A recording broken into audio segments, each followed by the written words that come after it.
把刚才那几位草民、刁民脱罪直接斩了，所以极刑今天多少？你说多少？今天只要8塊吧，上車。上車，上車就上車。用到調皮鬼馬嘅數白欖形式嚟表達，再加上節奏感強勁嘅敲擊樂作為結尾，真係聽。每天早上2、3顆，今天早。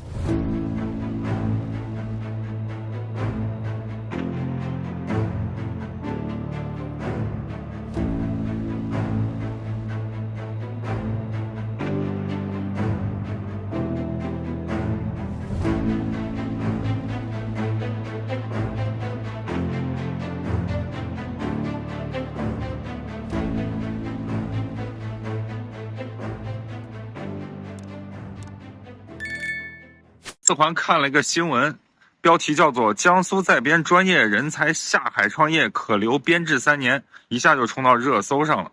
真是一夜回到90年代呀，似曾相识。以前叫停薪留职，叫下海。有人就说了，江苏是全国经济大省呀，却带头鼓励在编人员下海创业，不禁让人想起1990年代的下岗及下海潮。看上去可能真没钱了，工资都发不出来了嘛，是吧？其他省的经济状况更可想而知呀。变相让人下岗，离职后一切都变了呀。1992年是下海，2023年是下油锅呀。3年后，是不是无论创业成不成功，自己就都成了编外人员呢？好好的编制放在那，谁去下海呀？你要知道下海创业得赔多少钱吗？在编的同志们，听四环哥一句劝呀，不要上当啊！不要上当，不要上当！真出来创业，你就很可能回不去了，除非你家父母门路很多很硬。将15薪的基本薪资给换成12薪，也就是说需要抹掉这3个月的薪资。你如果同意签的话，就继续留在这个公司；不签的话，就直接走赔偿，直接裁掉。现在呢是快10月底了，本来经济就不景气，工作也不好找，这个时候发生这种事情，我真的不知道自己应该怎么选择了。大家有什么好的意见吗？ In a period of economic weakness and challenging job prospects in China, the number of individuals applying to become civil servants has reached a new high. Meanwhile, the prosperous province of Jiangsu, which had the second highest economic growth last year, is encouraging in-service civil servants to leave their jobs and venture into entrepreneurship. Analysts say this indicates that local Chinese governments are taking various measures to reduce financial burdens, not only by collectively reducing salaries, but also through personnel optimization. 关注中国的内部的状况的人，应该都会同意，在经济是不好的。在这样前提下，江苏的这样的措施，它是试着要去振兴经济。中共改革开放以来，其实也有案例国营事业编制内的员工被下岗的情况，他们也曾经有出来抗议。中共现在整体的局势那么糟，他非常在意，如果社会有任何的族群不满，会对他的政权的稳定、对他的治理带来挑战。我不能逼你离职，我就想一些方法，保留位置讲的是好听啦，那其实就是我也付不出薪水了，那我就鼓励你去自行创业，希望透过这样的方式去缓解他的压力。 The encouragement of entrepreneurship in Jiangsu is primarily aimed at reducing the burden on public finances. However, the more significant issue lies in the Chinese central government's requirement for local governments to reduce the issuance of new local debts. When considered together, it is evident that the most pressing problem at present is not just the expansion of domestic demand or the issues in import-export trade, but, in fact, the national debt and fiscal issues. The fundamentals of fiscal policy still rely on the expansion of the economic scale. If the economic scale doesn't expand and even contracts in some sectors, it hampers the local government's ability to issue debt, thereby increasing the national debt. This can only address short to medium-term issues and may only delay the debt problem, making it challenging to handle long-term issues. The news of Jiangsu encouraging civil servants to start businesses immediately sparked discussion among internet users. Some netizens commented that Jiangsu, being a prominent economic province, is leading the way in encouraging in-service personnel to venture into business, which appears to be a sign of financial difficulties. Many internet users also questioned why, in the current challenging economic environment in various industries in China, only civil servants within the system are entitled to various safeguards when starting businesses. They criticized it as another form of privilege. While speaking to the media, Liang Xiaohua, a Chinese-American lawyer, pointed out that statistics show that the general failure rate for entrepreneurship in China is as high as 70% to 80%. Many people within the system do not have the ability to start a business outside it, and their failure rate will be even higher. This includes their ideas and understanding of society.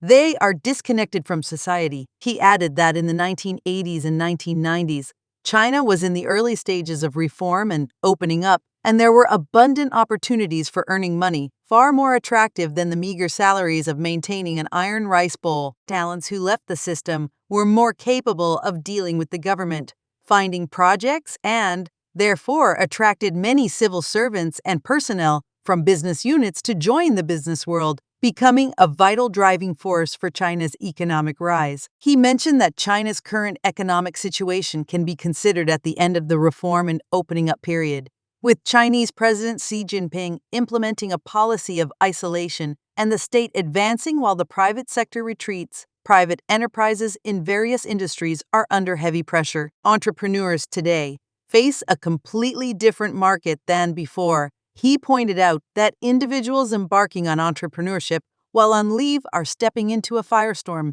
not a sea of business. Jiangsu province's new measures specify that technical professionals from these business units who venture into entrepreneurship can retain their employment relationships for up to 3 years, continue to pay into social insurance and occupational pensions in accordance with the law, receive regular wage increases, and have their work experience calculated according to the regulations. These measures aim to alleviate concerns for professionals thinking of leaving their jobs to start their businesses. If an economically prosperous province is facing financial difficulties, what about the other provinces?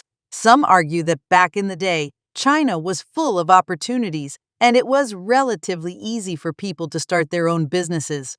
But now, is there still a chance to succeed if you venture into entrepreneurship? Some even equate starting a business to unemployment, questioning the wisdom of those who choose to start their own businesses when they have already secured positions in the public sector. People are saying that it's not easy to get into government departments where they are encouraged to become entrepreneurs. They express doubts and fears about the credibility of this new policy, considering it a disguised way to lay off personnel. They worry that if the policy changes after they've left their positions, they may not be able to return. However, when it comes to starting a business nowadays, there are challenges. E-commerce, for example, is competitive, and without a significant advertising budget, it's hard to make a mark.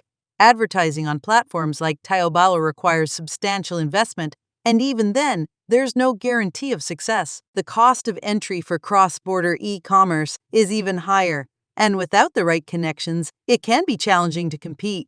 The landscape of entrepreneurship has evolved, and it's not as straightforward as it may seem. Now, when it comes to food delivery services, the number of female food delivery drivers and female ride-sharing drivers is increasing.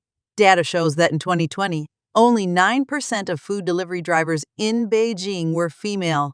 However, 2 years later, in 2023, the number of female food delivery drivers in Beijing has exceeded 25%. Additionally, the average education level of food delivery drivers has increased. According to data released by Meituan in 2020, 24.7% of food delivery drivers had education levels higher than a college degree, which means that out of 4 food delivery drivers, 1 could be a college graduate. Why are so many college students choosing to become food delivery drivers? Many people believe that the increasing number of college graduates is a contributing factor, but more importantly, white-collar job opportunities have significantly decreased in the past 2 years. The economic development has stabilized, and most industries have become extremely competitive. The logic of venture capital has changed from land grabbing through investments to seeking stability, which means that projects need to be profitable quickly. The demand for white-collar workers has shifted from excess to shortage, and this shortage is substantial. How serious is the oversupply of white-collar jobs? A while ago, Elon Musk acquired Twitter and initiated massive layoffs, letting go of 80% of the workforce. Many thought that Twitter would go bankrupt, but it not only survived, but also started making a profit. Runs is when capital realizes that there is an oversupply of white-collar workers. The times for them have come to an end.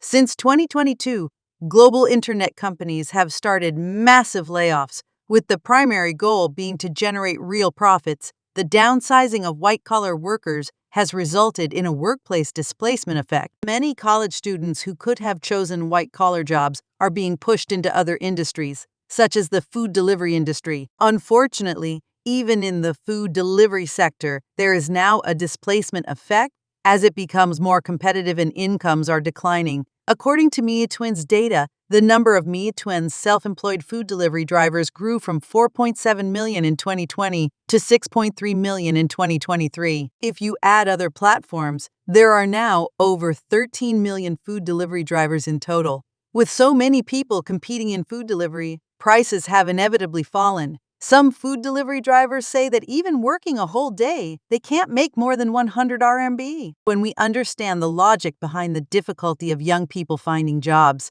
we can see that the core issue is the decline of venture capital. In the past few years, many young people complained about venture capital. However, with the current recession in venture capital, hard times have come for young people. According to data from the National Bureau of Statistics, in April, the youth unemployment rate surged to a staggering 46.5%, meaning that 1 in every 5 young people is unemployed. What's worse is that the decrease in white-collar jobs will continue to spread because we know that food delivery services are mainly used by white-collar workers.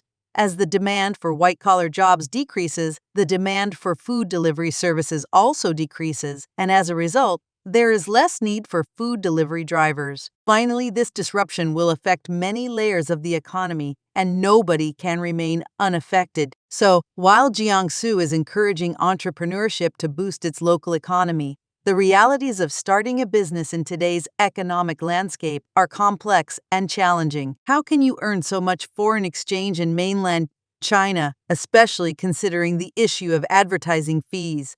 As for starting a clothing or small food and beverage business, the investment might not be too significant. However, for a food and beverage business, how much do you need to invest? The most critical aspect is that if you start a business and it fails within the 3-year window provided, what happens if the policy changes midway and they tell you, sorry, you can't come back anymore? It's not ideal. I wish you all the best in your future endeavors. Some people may say, can we do live streaming? The truth is, the self-media industry is very challenging.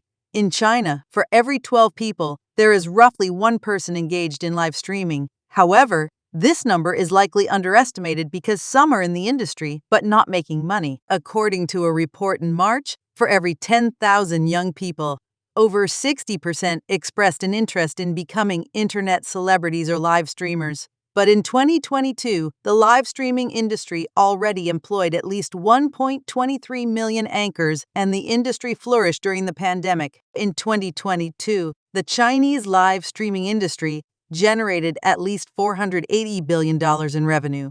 But these numbers can be misleading. For income distribution, the industry follows a typical 20 to 80 rules where the majority of the earnings go to a minority of the streamers. A report on online performances in China revealed that only 0.4% of anchors earned over 100,000 RMB per month, whereas 95.2% of anchors earned less than 5,000 RMB. For anchors whose main income source is live streaming, the data can be alarming.